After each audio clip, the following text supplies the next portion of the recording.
டிராவல்ஸ்ல driver வேலைக்கு போனல. ஆமா. நீ ஏன் அந்த மாதிரி பண்ணக்கூடாது?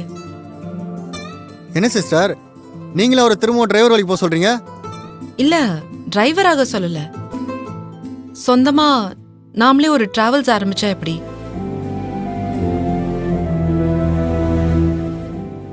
அக்கா, இதுவும் நல்ல ஐடியா தான்க்கா. ரொம்ப பெரிய அளவுல பணத்தை இன்வெஸ்ட்மெண்ட் பண்ற ரிஸ்க் இருக்காது. எழில் மாமாவுக்கும் சரியாதான் இருக்கும்னு தோணுது. ஆனா கார் டிராவல்ஸ்னா அது கூட நிறைய பணம் தேவைப்படும்ல. சிஸ்டர், டிராவல்ஸ் வைக்கணும்னா குறைஞ்சது 2-3 காராச்சும் வேணும்.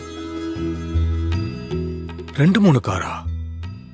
ஒரு காரே 10 லட்சத்துக்கு மேல வருமேடா. 3 கார்னா 30 லட்சம். அதுவும் இல்லாம ரிஜிஸ்ட்ரேஷன் அது இதுன்னு ஏகப்பட்ட பணம் செலவாகுமே. ஆசானே, இதுக்கு தான் இந்த ஆறுமுகம் வேணும்ன்றது. நான் சொல்ற மாதிரி பண்ணோம்னா மொத்த செலவுமே 10 லட்சம் ரூபாய்க்குள்ள முடிச்சிடலாம்.